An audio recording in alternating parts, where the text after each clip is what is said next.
Radio Taïwan International, les joies de l'éco-construction.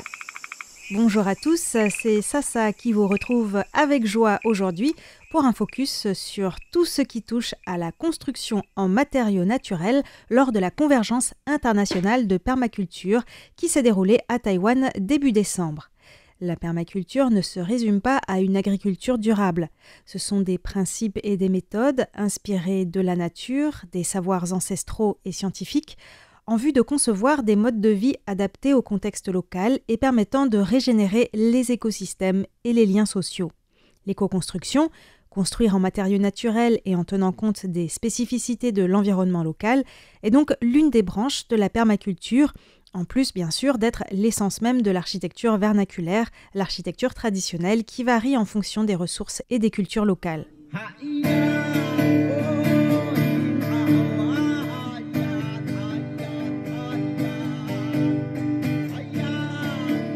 Pour plus de détails sur la permaculture et sur la convergence internationale, n'hésitez pas à écouter le décryptage que j'y ai consacré jeudi dernier et qui sera complété par un autre demain.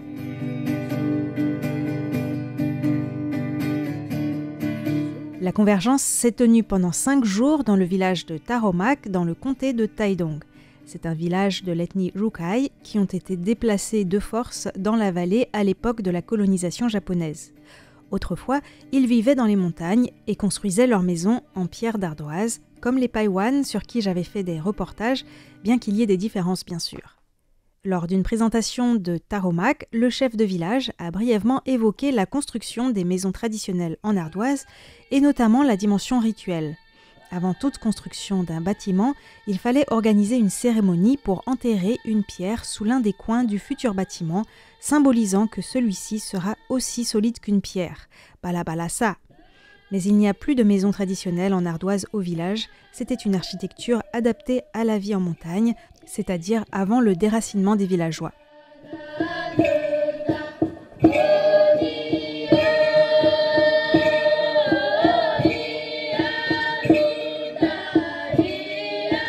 Lors de la convergence, était également présent Ahong Mashikat, que j'avais interviewé il y a quelques mois à propos de la construction des takuban, les maisons des adolescents en bambou sur des pilotis hauts de plusieurs mètres chez les Puyuma. Ahong, que l'on surnomme Maidang, puisque c'est un aîné, a animé les ateliers de construction en bambou, mais bien sûr, faute de temps, il a opté pour construire une structure très facile de dôme, comme vous pouvez le voir sur les photos et la vidéo sur le site internet de RTI. En 1 heure, avec une quinzaine de personnes, nous avons construit un magnifique dôme en bambou sous lequel nous avons pris beaucoup de plaisir à nous installer pour discuter. On peut aussi le recouvrir de tissu ou même de chaume. Ça peut être un beau projet à réaliser avec des enfants.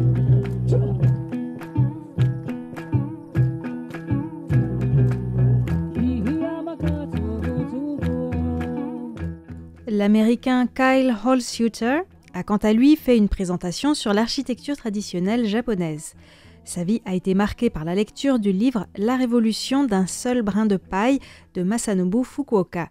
Kyle s'est alors rendu au Japon pour le rencontrer et travailler la terre avec lui selon les techniques d'agriculture naturelle. Après avoir pris des cours de design en permaculture en Australie et appris à construire en paille aux États-Unis et au Japon, il s'est ensuite passionné pour les enduits à la chaux, au point d'être le premier occidental à décrocher le plus haut diplôme professionnel dans le domaine des enduits au Japon. Il enseigne actuellement à l'école Somakosha et a créé l'entreprise Kiwado Plasterworks. En 2017, il a aussi cofondé un centre de permaculture dans le village de Kamimomi dans la préfecture d'Okayama et vit dans une maison en bois de plus de 200 ans qu'il a rénovée. Kyle Holzhuter a également été marqué par le livre de Franklin Hiram King, un scientifique américain spécialiste de l'agriculture qui a étudié les techniques agricoles chinoises, coréennes et japonaises au début du XXe siècle. Son livre « Paysans sur 40 siècles », publié en 1911, montre la grande résilience des systèmes agricoles et des modes de vie de ces 3 pays, grâce notamment à une gestion intelligente des ressources locales, à l'entraide communautaire, à l'utilisation efficace de l'énergie, à l'architecture bioclimatique, etc. Kyle nous a présenté quelques spécificités de l'architecture vernaculaire du Japon. Le bambou est coupé au moment de la pleine lune en octobre ou novembre pour ne pas avoir besoin de le traiter, car c'est le moment où le taux de sucre est le plus bas. Les arbres sont coupés en hiver et assemblés au printemps. Ils sont utilisés tels qu'ils ont été coupés, c'est-à-dire toujours le côté des racines vers le bas, et assemblés selon la technique du kigumi, sans clous, sans vis ni colle. Les poteaux de bois sont posés sur une fondation en pierre, ce qui permet une certaine flexibilité en cas de séisme. Imaginez que vous êtes debout dans un train et qu'il s'arrête brusquement. Si vous ne pouvez pas bouger vos pieds, vous tombez, rappelle Kyle. C'est le même principe pour les maisons japonaises. Quand la terre tremble, c'est tout le bâtiment qui bouge pour amortir les chocs. Un autre matériau utilisé au Japon, le chaume, qui recouvrait les toits de 90% des maisons avant la Seconde Guerre mondiale. Mais pour réduire les risques d'incendie en ville, le chaume a été progressivement remplacé par les tuiles. Malgré tout, le Japon conserve encore des savoir-faire. Alors que dans d'autres pays, le chaume est d'abord noué en botte avant d'être monté sur le toit, au Japon, le chaume est installé directement sur le toit, sur une grosse épaisseur. Certains toits de temples sont quant à eux en écorce de cyprès et cette écorce est prélevée de manière délicate pour qu'elle puisse ensuite repousser. Quant aux enduits à base de chaux, les techniques japonaises sont très sophistiquées selon Kyle. Mais il n'est pas trop entré dans les détails car cela faisait l'objet d'un de ses cours après la convergence. D'ailleurs, les enduits chauds fonctionnent très bien sur les murs en paille. C'est la raison pour laquelle Kyle a plusieurs fois construit en paille au Japon. Bien que cela ne soit pas traditionnel dans ce pays, les conditions climatiques le permettent.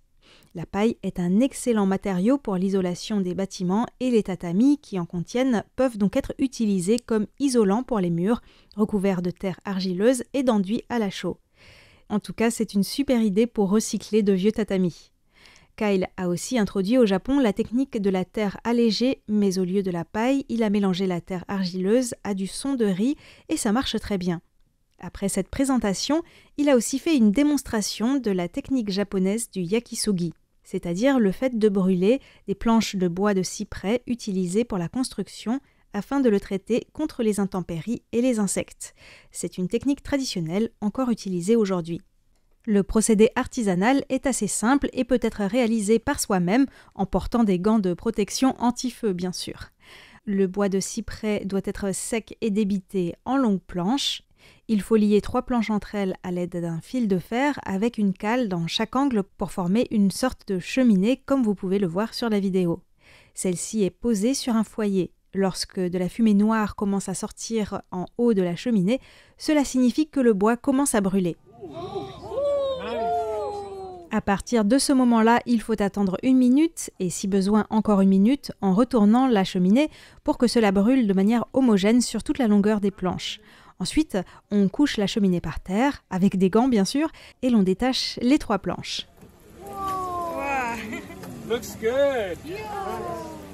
Pour stopper la combustion, on arrose un bon coup et on laisse sécher.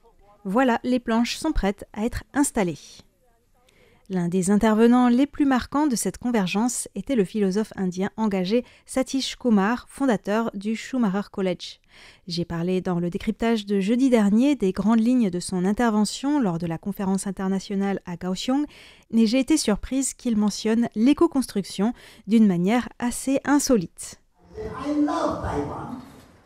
J'adore Taïwan. Les montagnes, les rivières sont belles, l'océan est beau. Les gens sont super, la cuisine est excellente.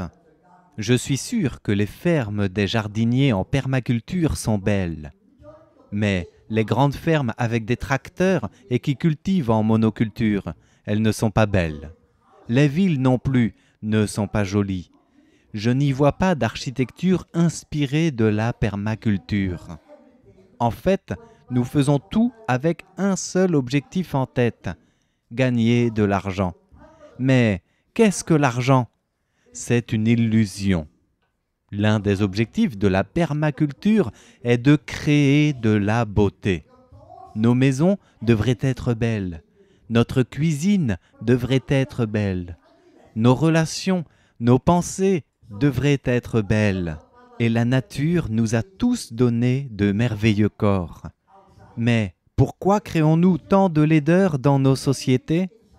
Chaque personne devrait être un artiste à sa manière, car l'objectif de la permaculture est de créer de la beauté, à l'extérieur par le design, mais aussi à l'intérieur de soi en cultivant l'imagination, la créativité et la spiritualité.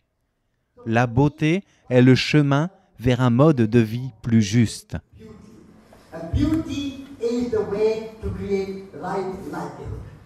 Satish Kumar a invité les permaculteurs à créer leur propre métier, un métier qui réponde aux objectifs de la permaculture à ses yeux, un design intelligent, un mode de vie juste et créer de la beauté.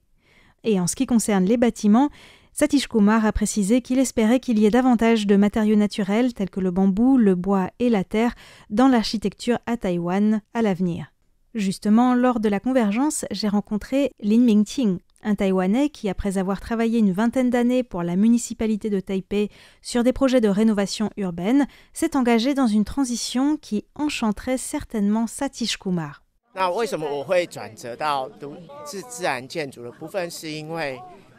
Pourquoi je suis en transition vers l'éco-construction ?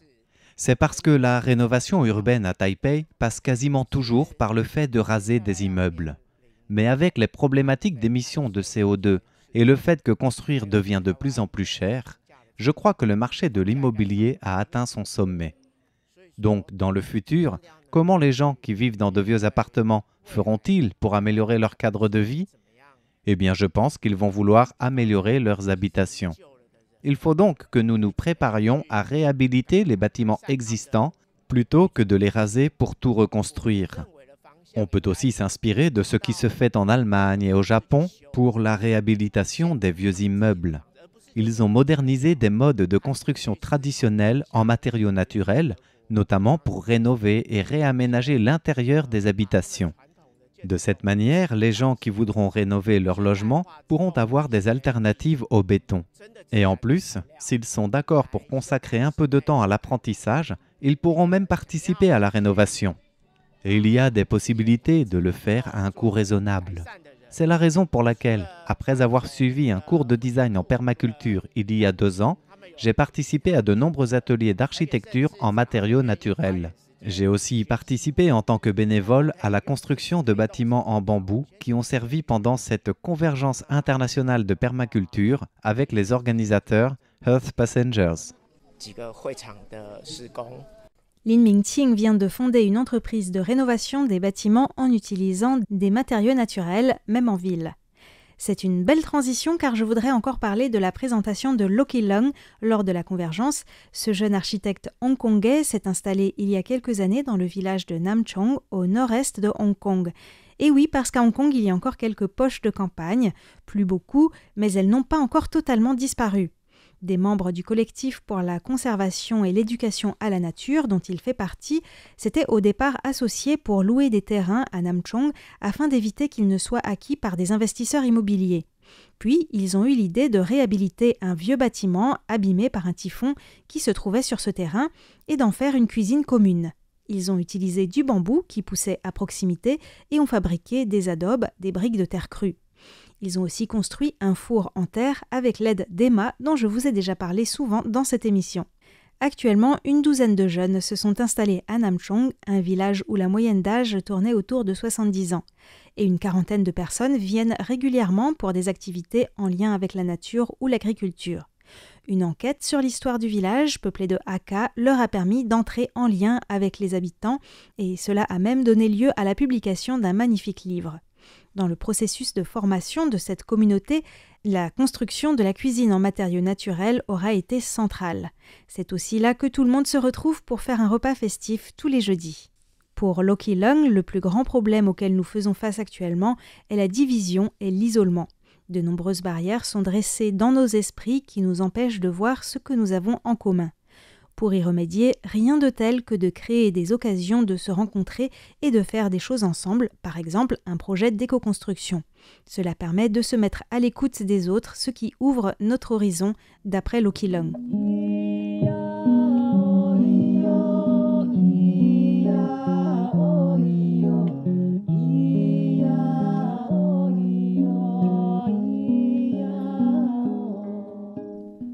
La semaine prochaine, je vous retrouve dans les joies de l'éco-construction pour vous parler d'Hélène Lee qui a cofondé Worldwide Open Studio à Taoyuan, une forêt comestible et une très jolie petite maisonnette en matériaux naturels au cœur d'une zone urbaine très dense. Et malgré tout, la bétonisation avance et menace sérieusement ce petit havre de paix et de verdure. Hélène Lee a fait une présentation de tout ce processus lors de la convergence. Cela mérite une émission entière, tellement c'est intéressant. Donc je vous donne rendez-vous mercredi prochain. À bientôt!